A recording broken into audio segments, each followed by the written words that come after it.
Sir, நேற்று நடந்த கொட்டுக்காளி படத்தினுடைய ட்ரெய்லர் ரிலீஸ் நிறைய பேர் பேசியிருந்தாங்க.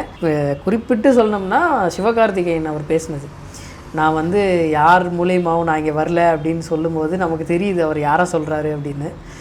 இது சரின்னு நினைக்கிறீங்களா சார்? அவர் வந்து இன்ட்ரடியூஸ் பண்ணவங்களை வந்து இந்த மாதிரி பேசுகிறது. ஒரு பஞ்சார் நாச்சலம் இல்லைன்னா இளையராஜா கிடையாது. அதனால் மறைந்த பஞ்சார் நாச்சலம் ஊர் பூரா போய் நான் தான் இளையராஜாவை அறிமுகப்படுத்தேன், நான் தான் இளையராஜாவை அறிமுகப்படுத்தினேன், நான் தாங்க அவரை கூட்டின்னு வந்து வைக்கேன், நான் தான் ஹார்மோனி போட்டியில் கை வச்சேன்னு சத்தியமாக எந்த இடத்துல சொன்னதே கிடையாது. இளையராஜா தான் சொல்லியிருக்காரு வந்து ஒவ்வொரு மீடியா, என்ன பஞ்சானன் தான் கொண்டு பஞ்சானன் நான் பார்க்கலன்னா எத்தனை டைரக்டர் இருக்கீங்களே, யாராவது என் திறமையை கண்டுபிடிச்சிங்களா? பஞ்சானன் தான் என்னை கண்டுபிடிச்சாருன்னு. அதே கே பாலச்சந்தர்ன்ற ஒரு இயக்குனர் சீக்கிரம் அவர் தான் ரஜினிக்கு வாய்ப்பு கொடுத்தாரு. அவர் எங்கேயும் ஊர் பூரா போய் நான் ரஜினிக்கு வாய்ப்பு கொடுத்தேன், ரஜினிக்கு திறமை இருந்தது. அவன் ரஜினி வந்து ஒரு கட்டத்தில் ரஜினி வச்சு தன்னால் படம் பண்ண முடியாதுன்ட்டார் அவர். ரஜினி என் தாட்டு வேறு உன் தாட்டு வேறு, எனக்கு முன்ன வச்சா என்னால் படம் பண்ண முடியாது, படம் பண்ணனா ஒரு ரசிகன் என்னை திட்டுவான், நான் வந்து அபூர்வராங்களும் அரங்கேற்ற வேலை இந்த மாதிரி படம் பண்ணுறவன், நான் உனக்கு எஸ்பிஎம் தான் கரெக்டான ஆள் அப்படின்னு. நீங்கள் கவிதாலயா ப்ரொடக்ஷனில் பூரா பார்த்தீங்கன்னா எஸ்பி உத்ராமன் தான் டைரக்ட் பண்ணியிருப்பார். ஆனால் சிவகார்த்திகேயனை எந்த அளவுக்கு அந்த மனசு பாதிக்கப்பட்டிருக்கோம், நான் தான் வாழ வச்சேன் அப்படி சொல்கிற ஆள் கிடையாதுங்க. நான் தான் வாழ்வு கொடுத்தேன்னு அப்படின்ற விஷயந்தான்.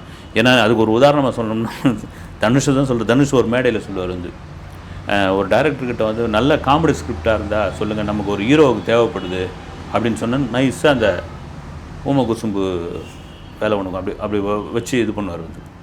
அதெல்லாம் பண்ணக்கூடாது வந்து. நீங்கள் வளர்த்து விட்டீங்க அப்படின்னா, இப்போ நான் நீங்கள் வளர்றீங்க, நான் தான் உங்களை அறிமுகப்படுத்தேன்னா ஒரு காலகட்டம் வரைக்கும் எனக்கு நீங்கள் அடிமையாக இருக்கணும்னு ஒன்றும் சாசனம் கிடையாது. இல்லை, உங்களுடைய வளர்ச்சியை நான் நினச்சேன்னு வச்சுங்க தாமதப்படுத்தலாம், தடுக்க முடியாது. ஆனால் அந்த தடுக்கிற ஒரு நிகழ்ச்சி சிவகார்த்திகேயன் நடந்தது. அது வந்து தாமதம் தான் படுத்த முடியும், காலம் நிர்ணயிச்சது. அந்த வழி தான் நேற்றைய மேடையில் கொட்டுக்காளியில் ஓப்பனாக அடித்தது. வந்து பேர் மட்டும்தான் சொல்ல, சோஷியல் மீடியா முழுக்க தெரிக்க ஆரம்பிச்சு. ஒரு கட்டத்தில் அந்த சண்டை எப்படியா மாறுச்சுன்னா, சண்டைன்னு கூட இல்லை, அந்த போட்டி மனப்பான்மை வந்து ஒரு 3 படத்துக்கு அப்புறம் வந்து தனுஷ் கூப்பிட்ற இடம்லாம் சிவகார்த்திகேயன் போயிட்டுருக்காரு. அதன் பிறகு வந்து வளர்ச்சி மாறுற போது நீங்கள் மறுபடியும் வந்து பிடிச்சி வைக்க முடியாது இல்லைங்களா? ஒரு அப்பம் பேச்சே புள்ள கேட்க மாட்டோம். அந்த காலத்தில் வந்து பெற்று வளர்த்த அப்பனையே வந்து போயான் தூக்கி போட்டுடுறான். இவன் வாழ்க்கை கொடுத்தீங்க ரைட்டு, அதுக்கு பதில் வந்து படத்தில் நடிச்சு கொடுங்க தம்பி, இது பண்ணி போனோம். ஆனால் இது என்ன, இது பொறாமையாக மாறுது. இந்த பொறாமையோடைய வெளிப்பாடு தான் இப்படி ஆகுது. அதனால தான் பார்த்தீங்கன்னா ஒண்டர் பார் நிறுவனத்துக்கு எதிராகவே எஸ்கே ப்ரொடக்ஷன் வந்து ஆஃபீஸ் போட்டார் தனுஷ்.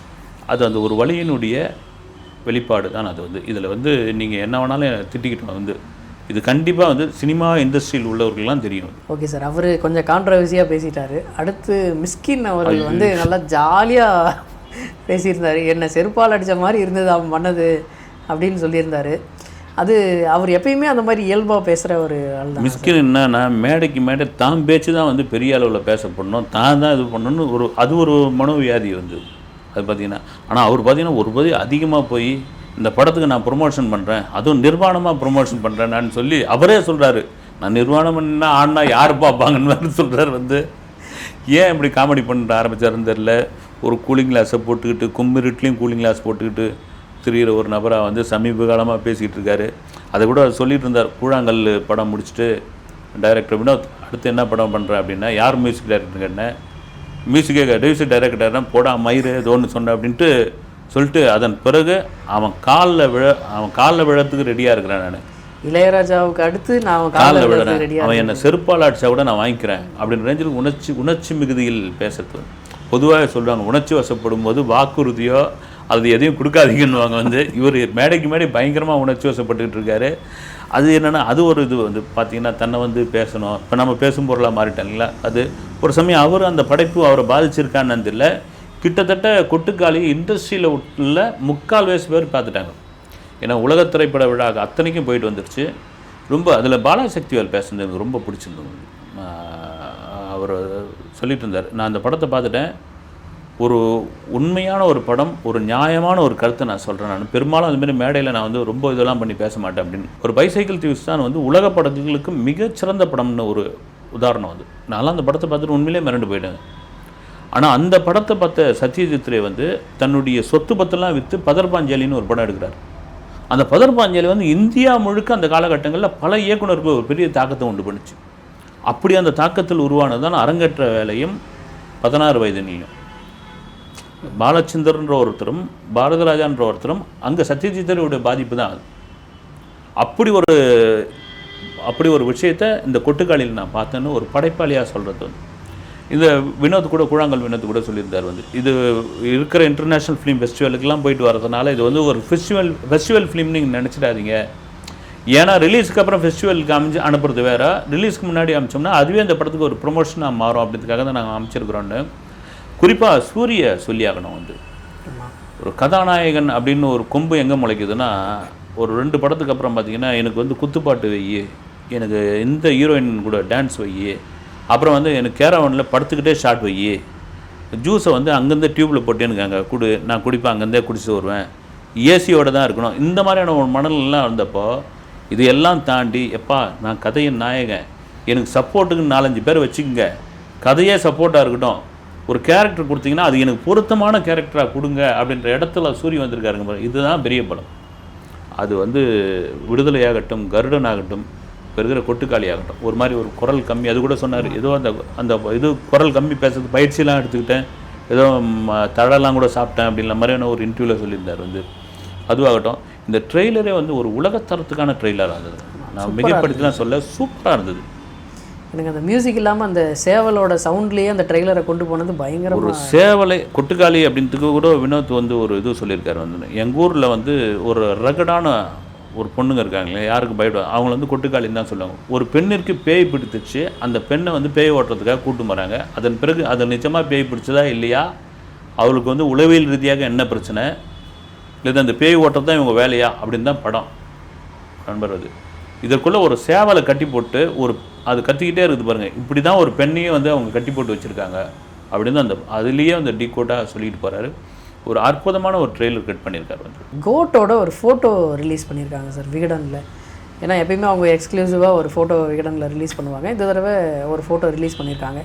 அந்த ஸ்டைல் வந்து மங்காத்தா அஜித்தோட இந்த பவுட்டைலாம் வச்சுருக்கிற மாதிரி ஒரு ஸ்டைலில் இருக்குது.